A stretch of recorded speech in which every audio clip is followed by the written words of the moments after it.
খানাকুলের তালিদ গ্রামে দ্বারকেশ্বর নদের বাঁধ ভাঙার ফলে প্লাবিত হয়েছিল বিস্তীর্ণ এলাকা। ভেঙে গিয়েছিল বহু বাড়ি, কেটে গেছে বেশ কয়েকটা দিন। কিন্তু বাড়িহারা অসহায় মানুষজন এখনও বাঁধে আছেন। তাদের অভিযোগ, ভালো করে বাঁধ কাজ না হওয়ার ফলে প্রতি বছরই এইভাবে বন্যা হচ্ছে।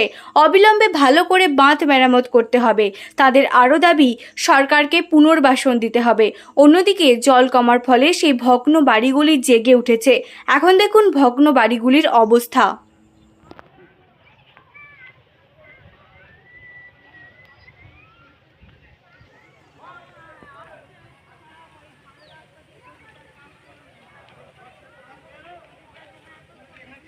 আমাদের বাঁধ ভাত এরকম করে কেটে যাচ্ছে। আমরা কি, আমরা তো গরিব দুঃখিত, বাঁধও ভালো করে বাঁধছে না।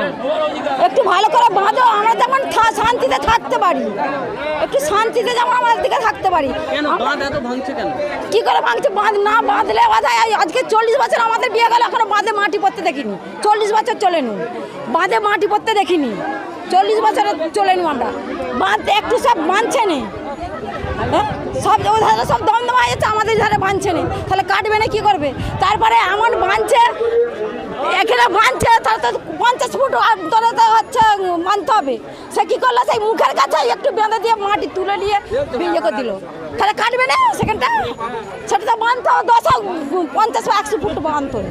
বাঁধলে তবে তো থাকবে মাটি। এটা হ্যাঁ, এখানে যদি বাঁধ ভাঙে তোমাকে চলে যেতে হবে সেই বেলতলা লাগা। বাঁধলে তবে তো থাকবে। সেইটা বাঁধছে না, সেই মুখের কাছে মাটি তুলে নিচ্ছে, ঘর থেকেও গর্ত রয়ে গেছে, সেই মুখের কাছেই তো হানা পড়ে গেল। বলো, সেটা তো করতে হবে। আমার নাম অর্চনা সামন্ত। আমাদের যে মেন বক্তব্য, যে বাঁধের কাজ সেইভাবে সাকসেসভাবে হচ্ছে না, যার জন্য আমরা উদ্যোগ নিচ্ছি সবাই পাড়া প্রতিবেশী মিলে বাঁধের কাজ সাকসেস না হলে আমরা করতে দেবো না। পরিষ্কার কথা, চাই প্রশাসন যা ইচ্ছা করছে করুক, আমরা ওসব দিকে মাথা মারতে যাবো না। কেন আমরা একজোট হয়ে বাঁধ যতক্ষণ না ঠিকভাবে বাগানো হয়, নাহলে সামনে বছর আমরা আগেটা কাটিয়ে দেবো, ইচ্ছা করে কাটিয়ে দেবো। এতে কিছু বলার আর কোনো কথা নেই।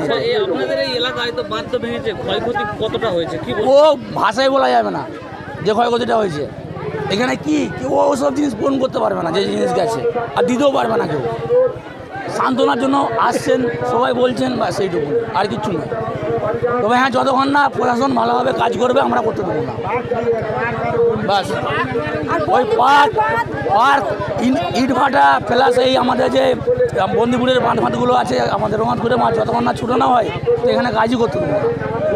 চাই আমাদের হানা খুলে থাকুক, আমাদের ভয়টা কম থাকবে। তোমরা কি বলছো? সব একমত? সুদীপ জানা, আমি এখানে স্থানীয় বাসিন্দারা, আমার এখানেই থাকি। আমাদের মেন যেটা সমস্যা, নদী সংস্কার করতে হবে। নদী সংস্কার না করলে আমরা এইভাবে বিগত দিনে এখানে থাকতে পারবো না। নদী যাতে সংস্কার হয়, সরকারের কাছে আমাদের বিনীত অনুরোধ যে সেটা একটু দেখুন। এবং আমাদের এই জায়গায় যে আগে একটা হানা হয়েছিল, সেই হানাটাও ফোড়া হয়ে গেছে। সেই হানাটা যাতে বোল্ডার মোরাম হয়, তার জন্য আমরা আপনাদের কাছে আপনাদের দৃষ্টি আকর্ষণ করছি, যাতে সেই কাজটা ভালোভাবে করা যায় সেটা একটু করুন।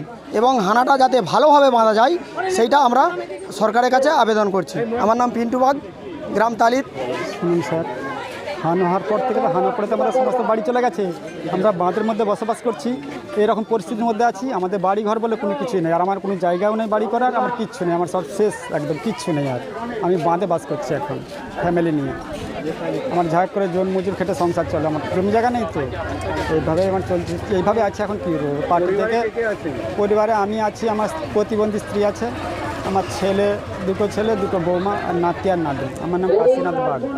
নিউ নূর সোফা সেন্টার, এখানে সমস্ত রকম সোফা পাইকারি ও রিটেলে বিক্রয় করা হয়।